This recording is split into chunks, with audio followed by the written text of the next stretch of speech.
Ninguna de aquellas revistas ideológicas tenía la menor vigencia, ni nadie hacía caso de ellas. Nosotros fundamentalmente leíamos Índice, leíamos Centro Cultural, una serie de revistas abiertas al exterior. O sea, hablaban de Sartre, hablaban de Faulkner, hablaban de lo que nosotros, lo que nosotros dos estimábamos, ¿no? Entonces nosotros, yo lo digo por la gente de mi generación, que conozco y con los que trato. Habíamos leído a la generación del 98 todos. En mi caso concreto yo creo que fui el único que leyó la colección de clásicos castellanos desde Berceo al Duque de Rivas. O sea, los demás, la literatura clásica castellana no le prestaron demasiada atención, ni siquiera a narradores como Cervantes.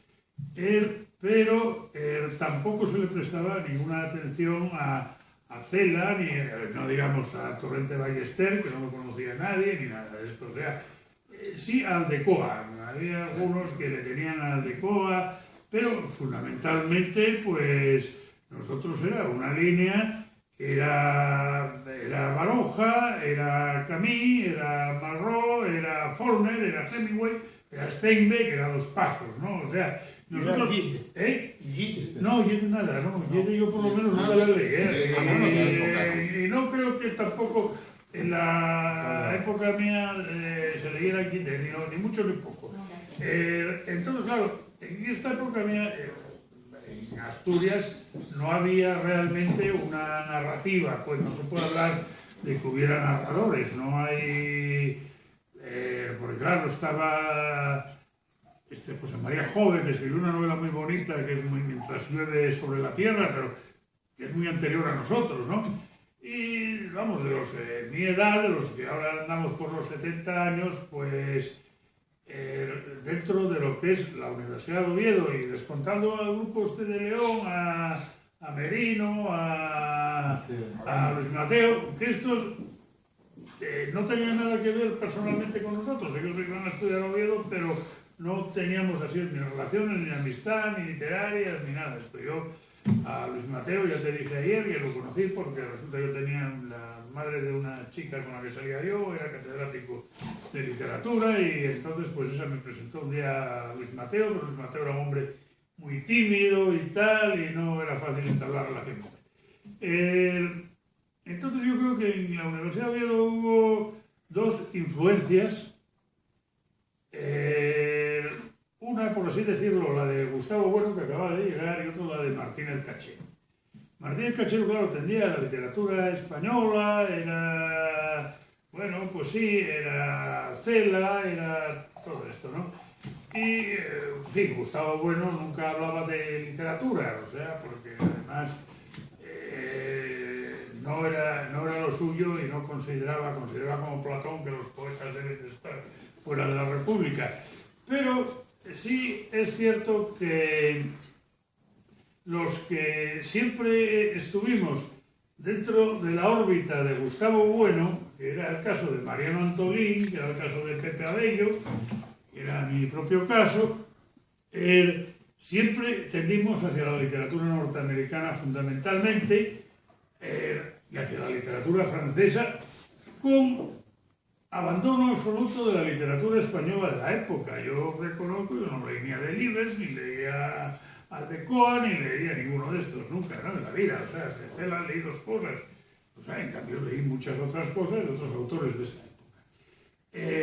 Mariano, ni digamos, ¿no? Porque Mariano ya vino con William Burroughs y aquellas novelas, cuando 400.000 más apros, que ya titular aquello, sobre todo publicarlo, tenía mucho mérito. O de Ciclón, de Vulgar y Ciclón B Manifestante, que eso, o sea, Mariano ya era una literatura que no tenía.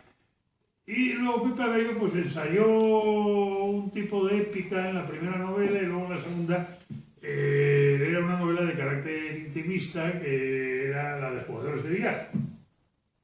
A esto añado a Carmen Gómez Ojea, que siempre tiró por un derrotero que ni a Mariano, ni a Pepe Abello, ni a mí nos interesó lo más mínimo, que era la literatura hispanoamericana, ¿no? Y luego estaba el grupo, había un pequeño grupo, era Eduardo Alonso, Juan Luis de Granda, y estos eran de los de Cachero, que eso se parecía más al grupo de los de León, porque hacían un tipo de relato realista, en los que los protagonistas se llamaban Don Fulgencio o Don Patrocinio y cosas así. O sea, entonces eran así novelas de un ambiente rural muy realista y muy bronco, ¿no? Yo creo que esto era la literatura de pues aquellos años, o sea, fundamentalmente pues venía marcado pues, por una serie de lecturas. En mi caso concreto, estas lecturas pues yo por mi parte pues leía mucha filosofía y leía etnología. Y luego crítica literaria, y luego, claro, empecé con T.S. Eliot, Auerbach y todas estas cosas. O sea, que quiero decir, así como Carmen como Gómez Ojea, Mariano Antolín o Pepe Abello son fundamentalmente novelistas. Yo, claro, soy mucho más disperso. Yo tengo una obra ensayística que creo que, aunque no esté publicada ni siquiera la cabeza de iceberg, además precisamente Rubén ahora que me lo está poniendo, pero que esa obra ensayística, sobre todo últimamente, pues, me parece que es muy importante. O sea, bueno, le concedo importancia yo en la medida en la que seguir una tradición literaria que ya me remontó a la Biblia y llego hasta Joyce, ¿no? Claro, yo creo que eso es una cosa que marca mucho tu escritura, que hay una amplitud de horizontes, incluyendo el mundo clásico, que no lo tuvieron, que no lo tuvo esa generación, porque, por ejemplo, Mariano Antolín, que hizo cosas pues muy curiosas y muy interesantes, luego en cambio ha dado la vuelta, porque se ha convertido en un escritor bastante convencional. Como Marguerite Duras y como Robert Villén, ¿no? Claro, pero en aquella época su referente era la generación Beatnik.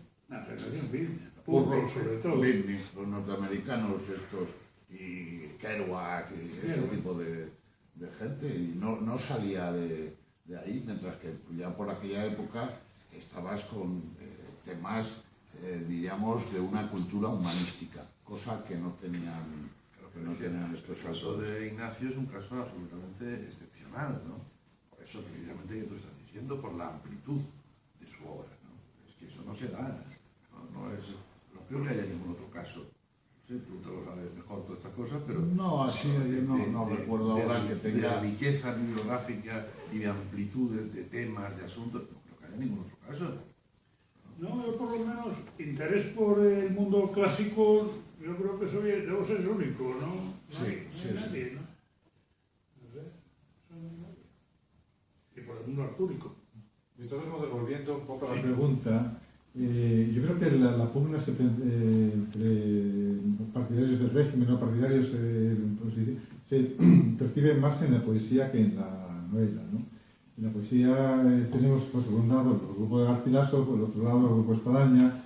Es decir, de alguna manera hay un posicionamiento teórico que además cristaliza en las publicaciones, en la oposición, en la parte de la narrativa, pues quizás la previdencia o la intervención de las políticas se afirma más en lo que no está dicho que en lo que está dicho.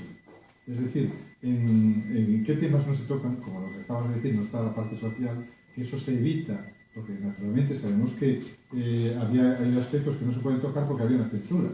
Eso no se puede evitar. Entonces, no quiere decir que en la narrativa, para que tenga influencia el franquismo, no tenga influencia, haya de ser, vamos a decir, panfletario o propagandístico. Es decir, hay aspectos en determinados momentos, pues determinados temas se obvian, no se tocan.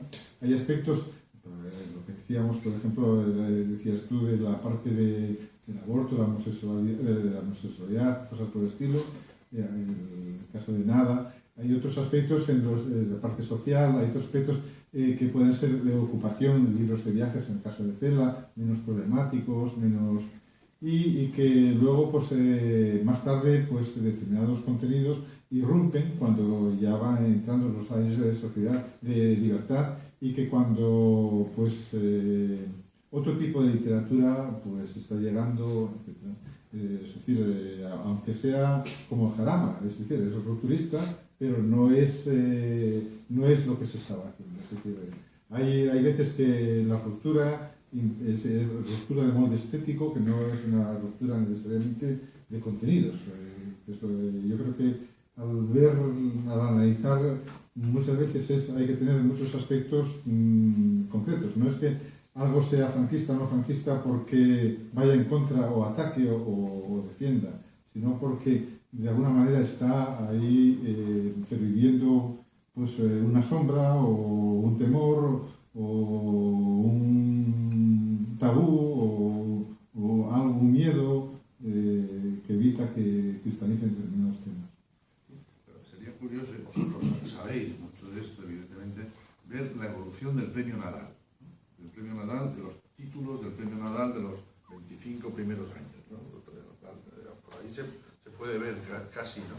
No lo sabré, yo no tengo en la cabeza todos esos premios, aunque a muchos los he leído, pero ahí se podría ver una evolución un poco de esto que estáis diciendo, ¿no? La evolución de los premios va más en relación con, creo yo, con el gusto o la venta que con los movimientos estéticos. Albarriato. Sí, ahí no hay. En el Nadal hay fundamentalmente un gusto personal, que es el de un hombre que fue definitivo y que hoy está desgraciadamente olvidado, que fue Rafael Vázquez Zamora, que era el hombre de Vergés en Madrid, era el que llevaba la representación de Destino en Madrid, y